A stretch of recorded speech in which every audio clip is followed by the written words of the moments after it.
Olá, é um prazer ter você aqui. Você está no canal Teo Reformata. E sim, aqui a teologia reformata a sua mente. Nesse nosso encontro, a gente vai fazer uma exposição bem didática sobre o ministério de João Batista, o batismo de Jesus, a tentação no deserto e o início do ministério de Jesus na Galileia. É uma exposição que com certeza vai fazer a sua mente expandir. A gente vai olhar para os capítulos 3 e 4 de Mateus não como eventos separados, sabe? Mas como uma única cerimônia de posse divina, uma verdadeira inauguração de um rei.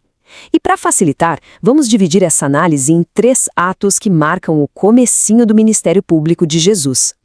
Então vamos lá. O primeiro ato começa com uma figura poderosa e solitária, uma voz que clama lá no deserto. Esse é João Batista, o arauto, aquele que foi enviado para anunciar que o rei estava chegando. E o palco não podia ser melhor, o deserto, um lugar que sempre foi de provação e encontro com Deus na história de Israel. Olha, essa frase não era só uma sugestão, não. Era uma proclamação urgente. A mensagem de João era direta, radical. Era preciso uma mudança de mente, uma mudança de coração, porque o governo de Deus estava prestes a se manifestar de um jeito completamente novo. Ele era o cumprimento daquela profecia de Isaías, preparando o caminho do Senhor. A própria aparência do João já reforçava a mensagem dele. Ele não era um pregador de palácios, longe disso. A vida dele era simples, rústica, muito parecida com a do profeta Elias. E isso era um protesto vivo contra o luxo e a acomodação da época. A existência dele gritava a seriedade e a urgência do seu chamado. E quem é que foi ouvir o João? Gente de toda a Judéia, incluindo os 2 principais grupos religiosos daquele tempo. De um lado você tinha os fariseus super legalistas apegados às tradições, do outro os saduceus, que eram a elite sacerdotal, mais ligados à política e bem céticos com o sobrenatural. Eles eram diferentes, mas ambos representavam o poder estabelecido. E o João não poupou palavras. A saudação dele foi um choque. Raça de víboras. Ele enxergou através da religiosidade superficial deles. Para João, o batismo não era um ritual mágico. Ele exigia uma prova real de transformação, um fruto digno de arrependimento. Ele queria uma mudança de dentro para fora, e não só um ato por fora.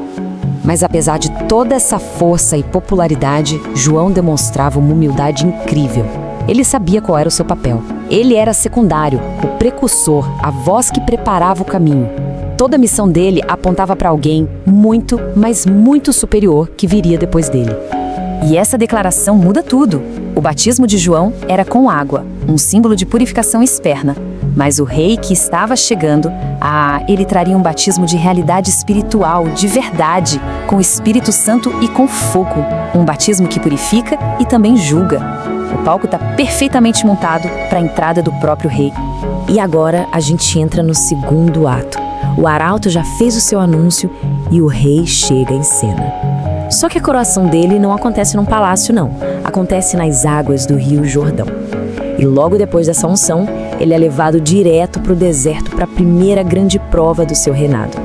Essa é a grande questão que surge na hora, né? O batismo de João era para arrependimento de pecados. Então, se Jesus não tinha pecado nenhum, por que ele se submeteu a isso? O próprio João Batista ficou chocado, tentou até impedir Jesus. A resposta de Jesus é muito profunda. Ele não foi batizado por ter pecado, mas para cumprir toda a justiça.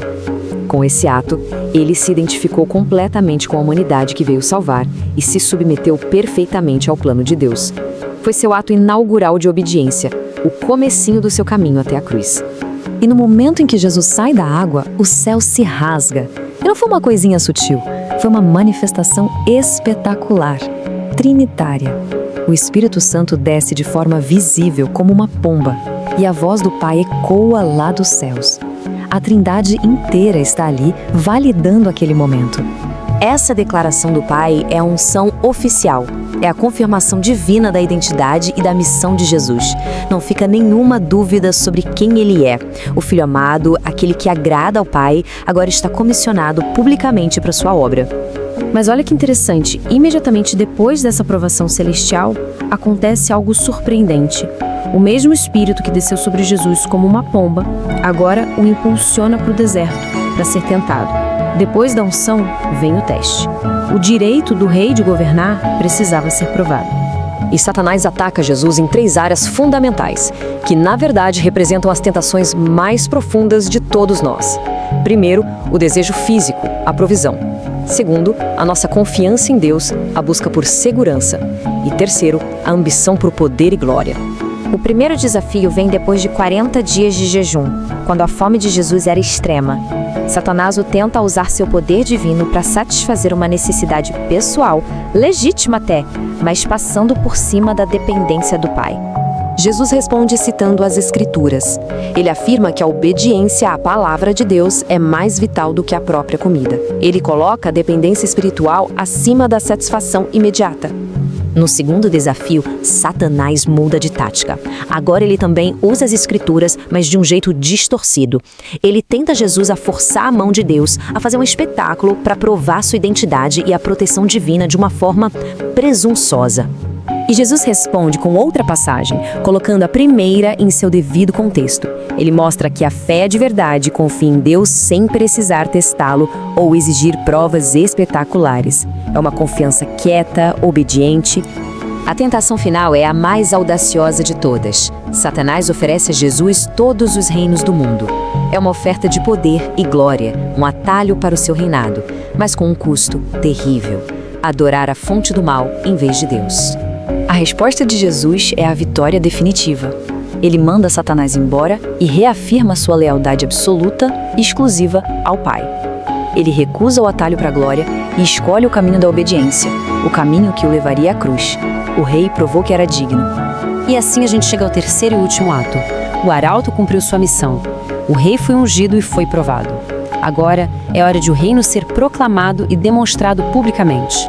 O gatilho para o início do ministério de Jesus é a prisão de João. É como se o silenciamento da voz do arauto fosse o sinal para que a palavra do próprio rei começasse a ser ouvida. O tempo de preparação acabou. A mudança de Jesus para Cafarnaum não foi um acidente, de jeito nenhum. Foi o cumprimento deliberado da profecia de Isaías. Ele foi se estabelecer justamente na Galileia dos gentios, uma região vista como espiritualmente escura, para ser a grande luz que brilharia para aqueles que viviam na sombra da morte. E qual é a primeira mensagem do rei? É exatamente a mesma do seu arauto. Arrependam-se, porque está próximo o reino dos céus. Só que agora a proclamação tem um peso diferente. Não é mais o anúncio de que o reino está vindo, é a declaração de que o rei já chegou. E o reino não é só uma mensagem, é uma convocação. Jesus não começa formando um exército ou um partido político. Ele começa chamando pessoas comuns, pescadores, para uma missão completamente nova: pescar gente. O reino está sendo construído, uma pessoa de cada vez. E isso tudo nos deixa com uma pergunta para a gente refletir. A inauguração de Jesus o comissionou para a obra da salvação, que passou pela cruz. Para quem segue a Cristo e é batizado em seu nome, qual é a nossa comissão? O que a nossa identificação com Ele nos capacita e nos chama a fazer no mundo hoje? Não se esqueça de se inscrever no canal e ativar o sininho para receber notificações de novos conteúdos. Muito obrigada pela sua companhia e até a próxima!